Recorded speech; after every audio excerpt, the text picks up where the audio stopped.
उपमुख्यमंत्री देवेंद्र फडणवीस यांच्याशी फोनवर बोलणं झाल्यावर मराठा आंदोलक मनोज जरांगे पाटील यांनी प्रतिक्रिया दिली. त्यामुळे सरकारच्या आश्वासनानंतर त्यांचा अद्यापही विश्वास नसल्याचे दिसून येत आहे. गेल्या वर्षी मराठा आंदोलनाने अवघे राज्य ढवळून निघाले. त्याचा फटका सत्ताधाऱ्यांना लोकसभेत बसला. त्यानंतर मनोज जरांगे यांनी या महिन्याच्या सुरुवातीलाच पुन्हा आमरण उपोषणाचे हत्यार बाहेर काढले. त्यावर राज्य सरकारने कसाबसा तात्पुरता तोडगा काढला. जरांगे पाटील यांनी उपोषण मागे घेतले. उपमुख्यमंत्री देवेंद्र फडणवीस यांनी फोनवर त्यांच्याशी संवाद साधला. दोघांमध्ये चर्चा झाली. त्यानंतरही त्यांचा सरकारच्या आश्वासनावर विश्वास काही नसल्याचे दिसत आहे. सरकारचा सन्मान म्हणून 1 महिन्याचा वेळ दिला आहे. कायद्याच्या चौकटीत टिकेल असे देऊ असे ते म्हणाले. त्यामुळे 1 महिना वेळ दिला. मंत्र्यांना म्हणालो, दगेफटके करू नका, रस्त्यावर उतरवू नका.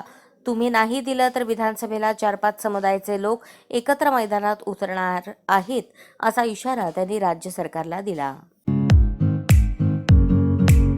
या बातमीपत्राचे प्रायोजक आहेत जय जवान जय किसान सैनिकीय स्कूल, नेहरू नगर, सोलापूर. अशाच नवनवीन अपडेटसाठी जनता राज्य न्यूज चॅनलला सबस्क्राईब करा, लाईक करा आणि शेअर करायला विसरू नका.